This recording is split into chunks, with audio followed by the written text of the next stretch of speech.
नमस्कार, मैं साकी गिरी, आपका स्वागत है हिंदुस्तान पोस्ट में।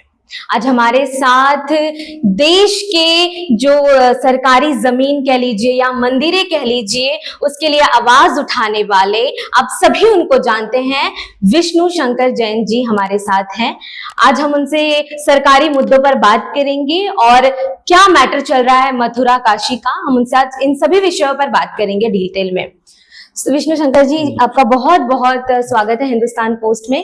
सर, ये वक्फ बोर्ड का जो न्यूसेंस वैल्यू बढ़ रहा है, इस पर क्या आपकी राय है, क्या कहना चाहेंगे? नहीं, देखिए, वक्फ बोर्ड का न्यूसेंस वैल्यू इसलिए बढ़ रहा है क्योंकि लॉ में एक बड़ी अच्छी कहावत है, power corrupts and absolute power corrupts absolutely.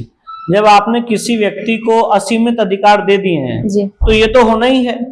और वक्फ एक्ट 1995 जो कांग्रेस की सरकार नरसिम्हा राव गवर्नमेंट लाई, उन्होंने जो ओरिजिनल वक्फ एक्ट था, अगर उसका आप अध्ययन करें, वक्फ एक्ट 1936, उसके जो प्रोविजन थे और वक्फ एक्ट 1995 के जो प्रोविजन है, दोनों में बहुत बड़ा अंतर है।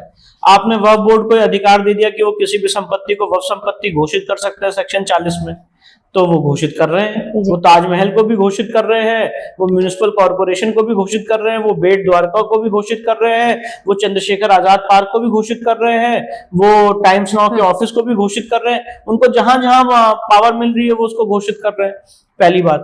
दूसरी बात यह है कि वक्फ एक्ट 1995 खुद में असंवैधानिक है। इस तरह का कोई बोर्ड या इस तरह का कोई एक्ट गठन ही नहीं किया जा सकता है।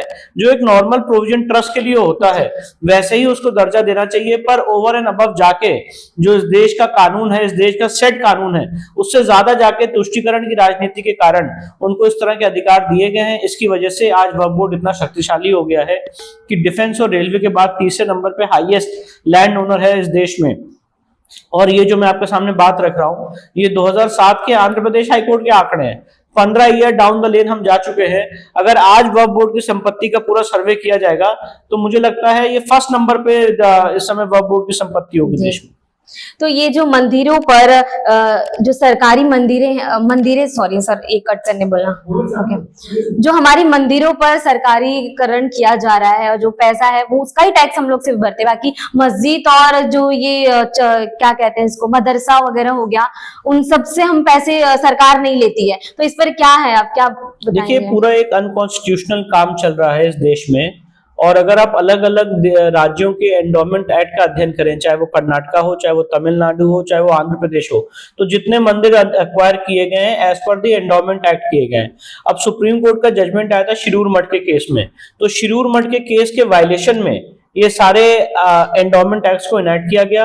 और एंडोमेंट एक्ट की वजह से आज ये हो रहा है कि जो मंदिर, और मैं आपको ये बताना चाहता हूं बहुत ही गंभीरता से, उन्हीं मंदिरों को एक्वायर किया जा रहा है जिन मंदिरों में भारी मात्रा में डोनेशन आ रहा है। आप किसी ऐसे मंदिर को नहीं देखेंगे जिसमें भारी मात्रा में डोनेशन ना आ रहा हो, उसको सरकार ने एक्वायर किया हो कि भाई इसका हम भला करना चाहते हैं। उन्हीं मंदिरों को एक्वायर किया जहां पे भारी मात्रा में डोनेशन आ रहा है, और डोनेशन का जो पैसा है वो सरकार के पास जा रहा है, उसका कोई हिसाब किताब पब्लिक के पास, जनता के पास, हिंदू धर्मावलंबियों के पास नहीं है। पहली बात, अर्चक जो भी है, जो वहां पे पुजारी है, वो भी सरकार अपॉइंट कर रही है, उनका क्वालिफिकेशन क्या है वो भी हम लोगों को नहीं पता है। तो ये जो कॉन्सेप्ट है सरकार का मंदिर एक्वायर करने का, ये कैसे हो सकता है, मैं पूछना चाहता हूं। अगर ये देश का संविधान सेकुलर है और सरकार सेकुलर है, तो क्या सेकुलर सरकार का ये दायित्व है कि वो मंदिर को चलाए या मंदिर को अधिग्रहित करे? पहली बात। दूसरी बात, आप मंदिर को एक्वायर करते हैं ये बोल के कि वहां पे मिसमैनेजमेंट हो रहा है इसलिए हम एक्वायर कर रहे हैं, तो ये मिसमैनेजमेंट क्या सरकार को सिर्फ मंदिरों में दिखता है? किसी चर्च की संपत्ति में भारी मात्रा में, मैं आपको लीगल केसेस बता सकता हूं जहां पे चर्च की संपत्ति को लेकर भारी मात्रा में डिस्प्यूट चल रहा है, पर आज तक कोई चर्च की संपत्ति को एक्वायर नहीं किया गया। मदरसे की जो संपत्ति है या जो दरगाह बने हुए हैं उनमें इतने भारी मात्रा में डोनेशन आ रहा है, वहां पे कभी एक्विजिशन नहीं किया गया। तो ये जितना काम हो रहा है वो टोटल अनकॉन्स्टिट्यूशनल हो रहा है, और सरकार का ये कोई हक नहीं है, कोई दायित्व नहीं है, और अनकॉन्स्टिट्यूशनल है जो सरकार हिंदू मंदिरों को एक्वायर करके इस समय उसको नियंत्रण में रखा हुआ। अभी हमने राम जन्मभूमि पर बहुत अच्छा विजय प्राप्त किया और सबने देखा, सबने दर्शन किया, तो काशी और मथुरा का अभी करंट स्टेटस क्या है सर? देखिए, काशी के केस में इस समय मामला डिस्ट्रिक्ट कोर्ट वाराणसी में चल रहा है और डिस्ट्रिक्ट जज साहब के सामने, और उसमें एएसआई की रिपोर्ट आ चुकी है और वो सार्वजनिक भी हो चुकी है। साथ ही साथ उसमें सबसे महत्वपूर्ण बात यह है कि जो व्यास तहखाना था, जो इस तथाकथित ज्ञानव्यापी मस्जिद के सदन साइड पे ग्राउंड फ्लोर पे है, उसमें पूजा स्टार्ट हो चुकी है और आगे आने वाले समय में अब इस केस में इश्यूज फ्रेम होंगे और बहुत जल्दी इस केस में जजमेंट आएगा और मुझे पूरी उम्मीद है कि जब जजमेंट आएगा तो हम लोग विजयी होंगे और वो दिन दूर नहीं है कि जो काशी का केस है उसमें बहुत जल्दी हम लोग अपने मूल स्थान में बाबा की वहां पे पूजा पाठ करेंगे।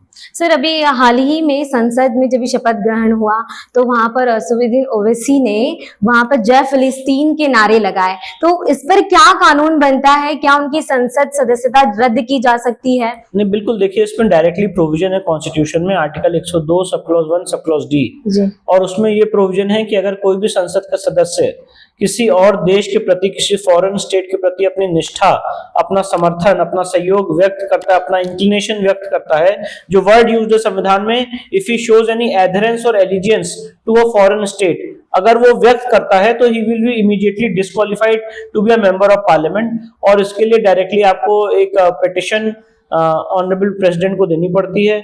इस आर्टिकल की कंप्लायंस में मेरे पिताजी माननीय हरिशंकर जैन साहब ने अपनी याचिका राष्ट्रपति महोदय के सामने प्रस्तुत कर दी है और मुझे पूरी उम्मीद है कि आगे आने वाले समय में जो असदुद्दीन ओवैसी साहब ने आर्टिकल 102 का वायलेशन किया है, इसका खामियाजा उनको भुगतना पड़ेगा और उनकी संसद की जो सदस्यता है वो निष्कासित किए जाएंगे, डिस्क्वालीफाई किए जाएंगे।